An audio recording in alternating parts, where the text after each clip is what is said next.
Hello student, myself Anand Dwivedi. Today we are going to study the first chapter of civics. The chapter is power sharing. We had started this chapter last year also. In class 9 we studied about democracy. You know well that democracy is a form of government where power is shared among different bodies, different organs. It means we studied the importance of power sharing in last class. This year also, in the first chapter as well as in the second chapter, we will understand how power sharing is important. Last year we studied that a wise distribution of power among the legislature, executive and judiciary is very important so that a democracy can work smoothly. This idea of power sharing will be carried ahead. This chapter starts with two case studies, one from Sri Lanka and other from Belgium. This story will enable us to understand how power sharing is important. So let us understand the story of these two nations, Belgium and Sri Lanka. So let us start with the country Belgium. We understand the story of Belgium. Belgium is a small country and it is situated in the western part of Europe. This is smaller than the state of Haryana in area. If you talk about the borders of Belgium, there is Netherlands in the north part, while France is there in the south. Germany is from east, and from the western side of Belgium there is sea. If you talk about the population of Belgium, it is around 1 crore. The ethnic composition of Belgium is very complex. Let us try to understand. The majority are Dutch-speaking community. They live in Flemish region and they are 59%, while 40% people live in Wallonia region and they are French-speaking community. 1% people are there who live in the easternmost part of Belgium and they speak German language. So we can say that there are three categories of people according to their language. They are distributed in such a way. If we see the capital city Brussels is the capital of Belgium. Here the ethnic composition is completely different. 80% people speak French language, while 20% Dutch speaking communities are there.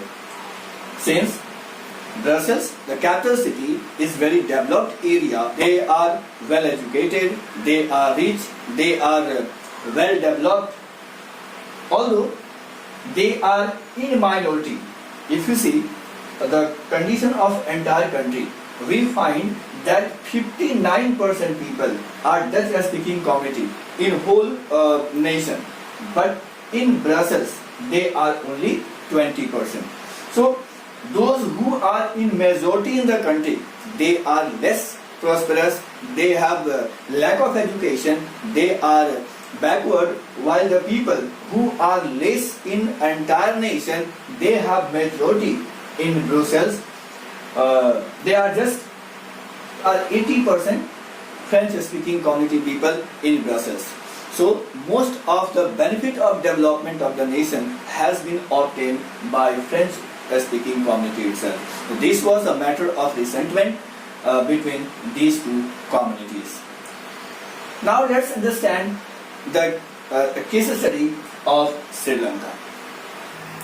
Dear students, Sri Lanka is situated in the southern part of Asia. It is an island country. You must be knowing, island country is a country which is surrounded by water bodies from all sides. So Sri Lanka is situated in Indian Ocean. It is in the southern part of Asia. The population of Sri Lanka is 2 crore, and this population is about equal to our state Haryana. If we see the ethnic composition, it is also complex as we studied in Belgium. Here, Sinhala speaking communities are in majority, they are 74%. While Tamil speaking community is there, whose population is 18%. They are the two major ethnic groups in Sri Lanka. Further, the 18% Tamil speaking community has been divided into 2 parts. 13% are Sri Lankan Tamils, while 5% are Indian Tamils. Christians are also there, and they are both Tamil as well as Sinhala, and they are 7%, and they are in minority.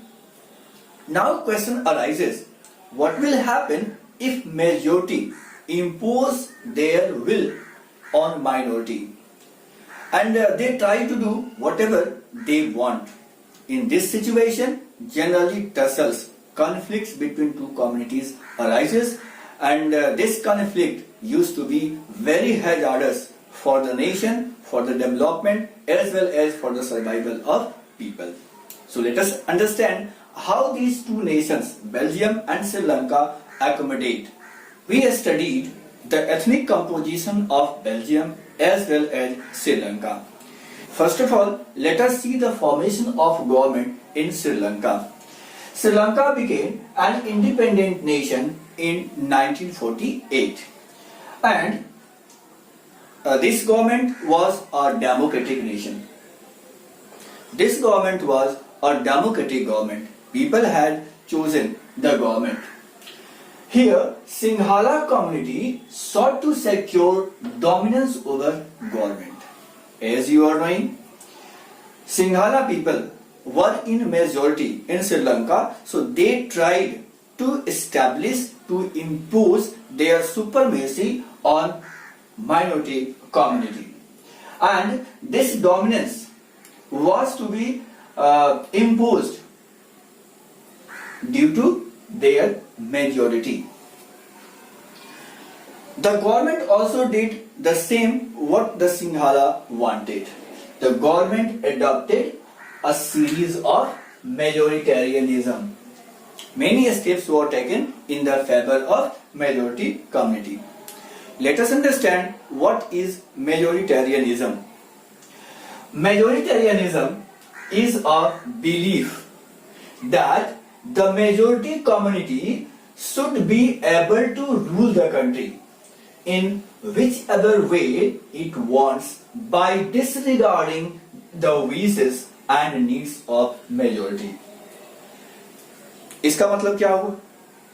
Majoritarianism एक ऐसा विश्वास है, एक ऐसी मान्यता है जो ये कहता है कि मेजॉरिटी कम्युनिटी को शासन करने में दक्ष होना चाहिए किसी कंट्री पर अपनी इच्छा के अनुसार, यहां तक कि जो माइनॉरिटी कम्युनिटी होती है उसके इच्छा और आवश्यकताओं को डिसरिगार्ड करते हुए, यानी उनके बारे में बगैर सोचे हुए, उनके हित के बारे में विचार किए बगैर जिस तरीके से चाहे मेजॉरिटी को रूल करना चाहिए, यह जो सिद्धांत है इसे मेजोरिटेरियनिज्म कहा जाता है. So the majoritarianism was completely in the favor of the majority, and it was only to establish its supremacy over the minority community. Let us understand what majoritarian measures were taken by Sri Lankan government. In 1956, government passed an act, and according to that act, Sinhala became a recognized official language of Sri Lanka. This act disregarded the Tamil language. The second meritorious measures taken in the favor of Sinhala was preferential policies in the field of university position and government job. यानी university के setup में या job provide करने में government ने हर जगह सिंघाला को ही favour किया। इस तरीके से तमिल लोगों के लिए जॉब मिलना भी मुश्किल हो गया, एजुकेशन प्राप्त करना भी उनके लिए मुश्किल हो गया। The third policy which was taken against Tamil was protection of Buddhism.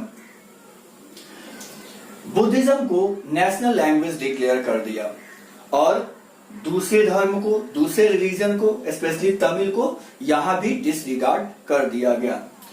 तो due to these policies the feeling of alienation developed among Tamil people.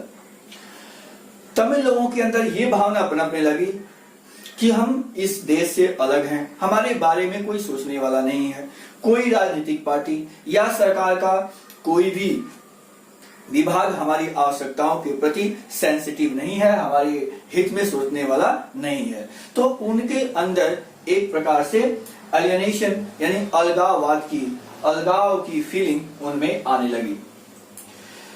So they started formation of political parties. आखिर वो कब तक इंतजार कर सकते थे, तो उन्होंने भी प्रोटेस्ट करने की ठान ली और इस क्रम में उन्होंने पॉलिटिकल पार्टीज के फॉर्मेशन किए। बहुत सारे पॉलिटिकल पार्टीज तमिल लोगों के द्वारा बनाए गए थे। By this political parties and Tamil people several demands were raised. बहुत सारे डिमांड वहां किए गए। उन मांगों में कुछ इंपॉर्टेंट है जिसको यहां हम चर्चा करेंगे। उनका सबसे पहला डिमांड था कि तमिल लैंग्वेज को ऑफिशियल लैंग्वेज डिक्लेयर कर दिया जाए, जैसा कि यहां सिंघाला को एक ऑफिशियल लैंग्वेज के रूप में एक्सेप्ट किया गया था। उनका दूसरा डिमांड था कि उन्हें रीजनल ऑटोनॉमी प्रोवाइड किया जाए। रीजनल ऑटोनॉमी यानी वो जिस क्षेत्र में रहते हैं, मोस्टली तमिल लोग नॉर्थ और ईस्टर्न पार्ट में रहा करते थे, तो इन क्षेत्रों में उन्हें स्वायत्तता प्रदान की जाए, यानी उनके इच्छा और उनकी आवश्यकता के अनुसार शासन की व्यवस्था की जाए। उनका अगला जो डिमांड था वो था इक्वल अपॉर्चुनिटीज, यानी उन्हें एक समान अवसर दिए जाए। किस फील्ड में, तो खास करके एजुकेशन और जॉब के फील्ड में। So many demands were raised by Tamil through their political parties. They struggled on massive scale, but result was nothing. The result came in the form of civil war. Sri Lanka में आखिरकार civil वार हो जाता है और इस civil वार की वजह से श्रीलंका का आर्थिक विकास कई वर्ष पीछे चला जाता है। श्रीलंका को काफी बड़ा इससे नुकसान होता है और लाखों लोग मारे जाते हैं इस सिविल वार में। तो इस एग्जाम्पल में हमने पढ़ा कि श्रीलंकन गवर्नमेंट ने पावर शेयर नहीं किए, जिसका परिणाम ये निकला कि सिविल वार हुआ, लोग भी मारे गए, आर्थिक क्षति भी हुई। तो पावर शेयरिंग बहुत ही आवश्यक होता है।